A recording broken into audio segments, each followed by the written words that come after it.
Tout le monde, aujourd'hui on se retrouve pour une nouvelle vidéo sur le thème de la Noël. Voilà, je suis trop contente de revenir enfin pour faire des vidéos, même si là actuellement je suis en pleine révision partielle. Oui, ça se voit pas, mais oui. Donc là actuellement je suis en pleine révision partielle, mais j'en ai marre en fait de pas m'occuper de la chaîne et tout. Du coup, bah, pas un peu rien à foutre, mais genre je prends une pause et je me dis Léa, c'est rien, 25 minutes dans ton temps de révision, ça te fait faire une pause, ça te permet de créer du contenu pour la chaîne et comme ça tout le monde est content. Et en plus là, je me suis dit qu'un petit tag de la Noël, ça prend pas énormément de temps à faire, enfin je dis toujours ça et je suis la pro pour faire des vidéos qui durent extrêmement longtemps, qu'on se le dise. Du coup, le tag que je vous propose aujourd'hui, c'est le tag que Piketty Bookin a créé avec... Je sais plus. Ah, je sais juste que c'est Piketty Bookin qui l'a créé avec quelqu'un qu'elle aime bien, voilà. Et vu que j'adore Piketty Bookin, que je l'avoue, c'est ma booktubeuse préférée parce que je la suis depuis tellement longtemps. Je crois que c'est la booktubeuse que je suis le plus et depuis hyper longtemps. Enfin, je la suis depuis 2015, donc ouais, c'est ça. 2015-2016. Depuis cette année-là, elle n'arrête pas de faire du contenu. C'est pas le genre de youtubeuse qui a abandonné Booktube parce que pendant... Enfin bref, là je suis en train de faire un truc historique de Booktube.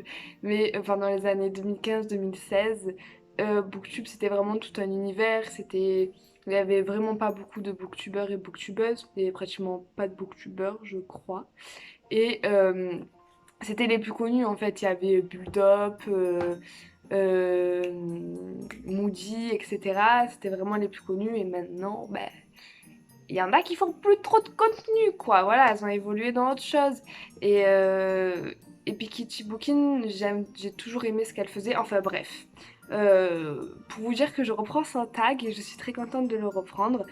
Et je vais essayer de répondre aux questions, même si ça fait longtemps que j'ai pas lu de livres, enfin de livres à moi, parce que des livres j'en lis tous les jours. Mais ça fait longtemps que je n'ai pas lu de livres pour mon intérêt personnel.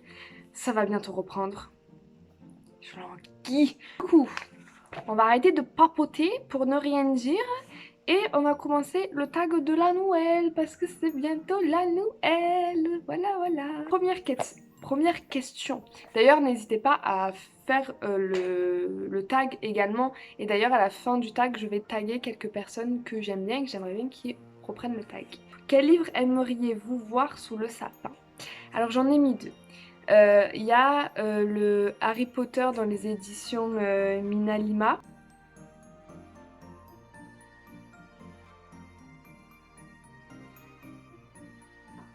Je pense que tout le monde veut ce livre en dessous du sapin. Tout le monde le veut, il me semble. Même si, en fait, j'ai pas commandé de livre pour Noël parce que mes proches, à leur risque et péril de m'offrir un livre, parce que entre les livres que j'ai ici, entre les livres que j'ai chez mes parents, je pense que c'est un très gros risque à prendre. Oui, donc je pense honnêtement pas du tout avoir de livre pour Noël. Mais si je devais en commander un, ça serait Harry Potter des éditions Minalima et le tome 1 d'Outlander. Je vous explique en fait, je crois que je vous avais déjà expliqué dans une vidéo que j'ai toujours voulu lire les Outlander, mais que j'avais jamais le time. Enfin, c'est quand même une saga avec les tomes, ils font pratiquement 1000 pages chacun. Et là, je me suis dit, vas-y Léa, regarde la série, et ça fait... Oula. Et ça fait tellement longtemps que je n'avais pas eu un coup de cœur comme ça pour une série. Vraiment, je crois que depuis... je sais pas moi, depuis American Horror Story peut-être, j'en sais rien. Mais ça fait vraiment extrêmement longtemps que je m'étais pas attachée à une série. Genre, il y a plein de séries que j'aime bien. Mais là, je me suis vraiment attachée à la série. Ça faisait extrêmement longtemps que je n'avais pas eu ce sentiment vers une série. Et enfin, je l'ai retrouvée. Je pensais que c'était fini. Je pensais que j'étais devenue beaucoup trop critique, beaucoup trop mature, beaucoup trop évoluée. Je n'arrivais plus à m'attacher à une série. Je trouvais toujours des défauts, etc. de cette série, mon Dieu, elle est parfaite. Et du coup, clairement envie de lire les livres du coup, parce que c'est quand même la base et je me dis déjà que la série est très riche. Alors les livres, j'imagine même pas. Autant je vais être grave déçue de la série quand je vais lire le livre. Enfin bref, je pense pas parce que je pense que ça va quand même rester, ça va rester quand même dans mon cœur. Enfin bref, du coup, soit, vous voyez, je mets 6 minutes pour répondre à une question. Bref, soit Harry Potter de Minalima, soit Outlander. Voilà. Ensuite, deuxième question. Quel livre offririez-vous à un proche à Noël? Alors, le livre que j'offrirais à un proche à Noël, c'est un livre que personne ne connaît et que j'aimerais bien faire connaître. Je vais sûrement prendre des risques en offrant ce livre, mais en fait, je veux qu'il soit lu par le plus de monde possible. Il s'agit, je vous en ai souvent parlé ces derniers temps parce que j'ai fait un vlog lecture, etc. Mais il s'agit du vide de nos cœurs de Jasmine Wanara. Ah, je sais plus. Parce que je vais pas vous en parler encore pendant 10 000 ans, mais c'est un livre, je pense, qui doit être mis dans des mains déjà d'adolescents. Je pense que si je l'offrirais, ça serait un adolescent. Parce que il aborde un sujet très dur qui est du coup le suicide, mais qui est abordable, j'ai envie de dire, et fait d'une façon très très juste et très douce. On n'est pas dans le dramatique, on n'est pas non plus dans le grotesque, mais on est dans un juste milieu et je trouve que c'est très bien fait et c'est pas du tout cliché. Donc, et c'est un livre qui m'a marqué. Du coup, Le vide de nos cœurs, c'est un livre que j'offrirai à quelqu'un à Noël. Ensuite, question numéro 3. Le livre qui te donne froid. Alors moi, j'ai pas pris la question dans le sens froid où là, il y a un paysage glacé, etc. Moi, je l'ai pris en mode genre qui me donne froid, en mode ça me donne froid, ça me glace le sang, quoi, tellement que c'est glauque, bizarre, que ça c'est étrange, etc. Du coup, j'ai pris un livre. Alors, je crois que le titre, je l'ai pas ici, mais je vais revérifier, mais il semble que c'est Daddy Love. Un truc dans le style. Je crois que c'est Daddy Love. C'est un livre que j'ai lu il y a extrêmement longtemps, mais un livre, je crois que je n'ai jamais lu un livre aussi dérangeant que ce livre. Dans le fond et dans la forme, ce livre est extrêmement dérangeant, très bien fait. C'est pas l'auteur, je ne le connais pas. Ça se passe aux États-Unis, donc il y a un contexte assez spécial et tout. Je ne suis pas hyper spécialiste dans ce domaine-là, mais vraiment le domaine et le fond et la forme étaient vraiment hyper dérangeants. Donc Daddy Love, ça raconte l'histoire d'un petit enfant qui va se faire kidnapper au supermarché, dans le parking d'un supermarché par un monsieur. Et ensuite, en fait, je crois pendant 10 ans, il me semble, son kidnapping, et c'est très très très dérangeant. Je ne mettrai pas ce livre dans les mains de tout le monde, mais si vous aimez les livres un peu glauques, dérangeants, dans ces thèmes un peu bizarres, mais qui est quand même assez bien traité, je sais pas si on peut dire ça comme ça parce que c'est quand même bizarre, mais moi perso, il m'a traumatisée. Voilà. Quatrième question, le livre qui te réchauffe le cœur. Alors, un livre donc qui me fait du bien. C'est très dur de répondre à cette question parce que forcément j'ai envie de dire comme tout le monde Harry Potter. C'est vraiment le livre qui me fait le plus de bien. Mais si je n'ai pas envie de tomber dans le cliché, moi je sais que dès que je lis un Harley Quinn, je rigole. Vraiment. Les auteurs et les illustrateurs de ces comics ont un don pour me faire rire. Donc, je dirais Harley Quinn. Voilà.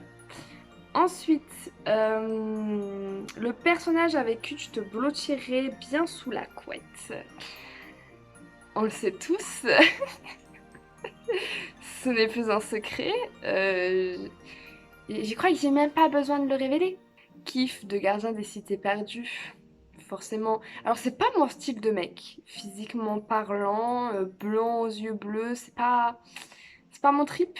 Mais je l'adore. Il restera assez un des personnages qui restera à jamais dans mon cœur. Je suis tellement tombée amoureuse de ce personnage.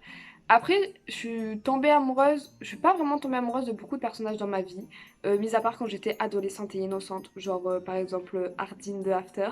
Pas que maintenant, si je le voyais en vrai, ou si je relisais After actuellement, je crois que c'est le personnage que j'aurais envie le plus de buter, concrètement. De Gardien des Cités Perdues, parce que mon babe, en fait on se ressemble énormément niveau caractère. Voilà, je m'identifie beaucoup à lui en fait. J'adore. Il y a une période où j'avais lu les Harry Potter où j'aimais énormément le personnage d'Harry. C'est pas du tout. Je trouve que le personnage Harry Potter dans les livres, c'est pas du tout le même qu'on retrouve dans les films. Dans les livres, on voit vraiment sa détresse d'adolescent, d'enfant en fait, qui doit grandir plus vite que ce qu'il ne le doit. Et on touche vraiment à cette fragilité et tout que j'ai beaucoup aimé. Donc je dirais soit qu'il soit Harry Potter, même si j'avoue que Draco. 6. Les personnages que tu inviterais bien à Noël ou au jour de l'an. J'ai essayé. J'ai essayé de réfléchir à autre chose que la réponse que je vais vous donner, parce que c'est la réponse que tout le monde donne, notamment Piketty Bookin. Mais je peux pas. Je peux pas. Je sais pas, à cette question, forcément on pense à eux quoi. La famille Weasley d'Harry Potter. Tout le monde a envie de fêter Noël dans leur maison, avec cette ambiance hyper chaleureuse, hyper familiale. Ils n'ont pas besoin de grand chose pour vivre un hyper beau moment et je pense que c'est l'atmosphère qui doit régner à Noël. Du coup, voilà, les Weasley. De Noël ringarde, couverture ringarde. C'est pas une couverture à proprement parler que je vais vous montrer aujourd'hui, mais c'est des couvertures en général. S'il vous plaît, les maisons d'édition qui publient des livres de romance et de cul, genre le QQ, arrêtez de nous mettre des putains de torse-poil sur les couvertures. On en a marre. C'est plus possible. C'est moche. C'est moche. Ça attire pas l'œil. C'est gênant. Surtout que quand t'es dans le train, voilà, c'est gênant. Non, il faut arrêter ça. 8e question. Dans quel livre aimeriez-vous passer Noël? Pareil. J'ai cherché en long, en large, en travers, petite sœur. Harry Potter. Y a pas autre chose. À un moment, je me suis dit Narnia, mais j'aime pas la neige. Donc, voilà. Puis Narnia, ils sont en guerre. Enfin, je me suis dit peut-être ça va le faire. Non. Moi, Harry Potter, ça me va très bien là. En fait, j'aime pas la neige, donc il me faut pas un livre de Noël où ça se passe dans la neige, où ils font des bonbons de neige, ils sont contents. Moi, tu me mets dans le château, à Poudlard, devant la cheminée, avec un livre et un chocolat chaud, mais je vis ma best life. Genre, avec ma chouette, et c'est fini, c'est bon.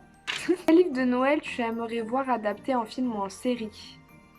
Alors, c'est pas un livre de Noël parce que je n'ai jamais lu de livre de Noël. J'ai jamais essayé et d'ailleurs, faudrait que j'essaye. Mais j'ai un style de livre qui correspond un peu à cette ambiance, je dirais téléfilm M6 de Noël. Et que, en fait, j'aimerais pas voir adapté en film ou quoi, mais, enfin si, mais j'aimerais juste le voir adapté en film télé de M6 parce que je trouve ça... Alors, désolée pour l'auteur, mais j'aime vraiment vos livres, mais je trouve que c'est vraiment l'ambiance que règne en fait dans ce genre de livre. Et c'est les livres de Gilles Le Gardinier. La meuf en même temps elle insulte et elle donne un compliment. Non en fait genre j'adore, vous savez, les livres de Gilles Le Gardinier. D'ailleurs dans la réponse, euh, un livre qui vous fait du bien là, c'est j'ai hésité à le mettre. Mais vraiment je trouve que ça peut tellement faire un style de livre de Noël en fait. Tu prends un livre de Gilles Le Gardinier, tu rajoutes la neige, c'est bon, ça fait film Noël.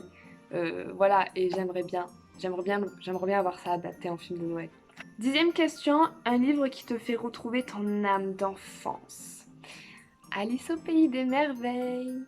Voilà, parce que c'est un livre que je lis depuis que je suis toute petite. Sinon, il y a Les Grands Galops et les Chairs de Poule. Voilà, aussi. Mais ça fait quand même plus stylé de dire Alice au pays des merveilles. Aujourd'hui, je le lis avec un œil extrêmement différent que ce que je lisais quand j'étais petite. Parce que quand tu sais ce qui se passe derrière, c'est absolument pas la même chose. Mais ça enlève complètement même l'âme d'enfant. 11. Quel livre pourrait remplacer la bûche dans la cheminée? Là aussi, je pense que vous connaissez. Alors moi, il y a deux bûches. Il n'y en a pas qu'une seule, il y en a deux. Un gros feu. Un gros feu et un gros feu. Too Late de Colline Hoover. Je pense que c'est la pire bouse qu'elle ait sortie de toute sa vie. Et La fille du train de Paula Wenskin. Wawananskin. Voilà. Est-ce que j'ai besoin d'argumenter? Non, on le sait tous. Dernière question.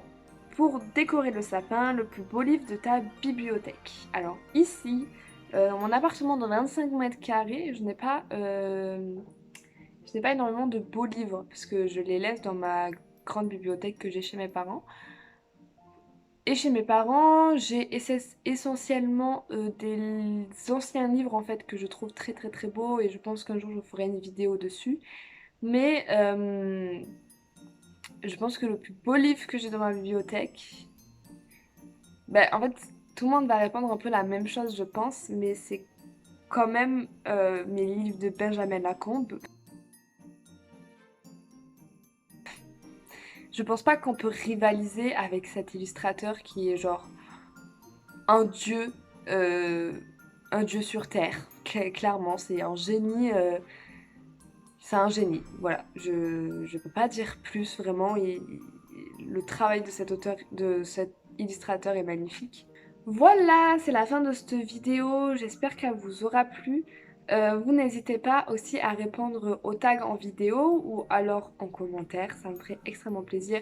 N'hésitez pas à vous abonner, à laisser un petit pouce, comme je le dis à chaque fin de vidéo, mais c'est super important de soutenir un créateur de contenu pour nous encourager à faire plus. Et c'est toujours important de laisser une petite trace de son passage aussi pour vous montrer que vous êtes là et qu'on ne parle pas à un mur ou à une fenêtre. Et je vous fais à tous des très très gros bisous. N'hésitez pas non plus à me suivre sur les réseaux sociaux si l'envie vous porte. Voilà, il y a mon Instagram où je poste des photos, des chroniques littéraires et des vidéos littéraires. Et j'ai mon TikTok où je parle d'astrologie. Voilà, si vous vous intéressez à l'astrologie, j'ai du mal. C'est l'occasion. Voilà, j'arrête de faire ma promo publicitaire. Et je vous dis à très bientôt pour une nouvelle vidéo. Bisous! Hello. La meuf qui a aucun respect. C'est la Léa d'une semaine après ce que vous venez de voir. En fait, j'ai oublié de taguer les gens. Oula, ça se voit que c'est la fin de la journée, que... Bref. J'ai oublié de taguer... Mais... oh, j'ai oublié de taguer les gens. Et c'est assez problématique parce que le but de non mais il n'y a rien qui va. Oh. Le but de Piketty Bookin avec ce tag, c'est de relancer le tag à l'ancienne, donc de taguer des gens. J'ai oublié. J'ai oublié de le faire. Du coup, je le fais maintenant et je vais taguer Moodstock.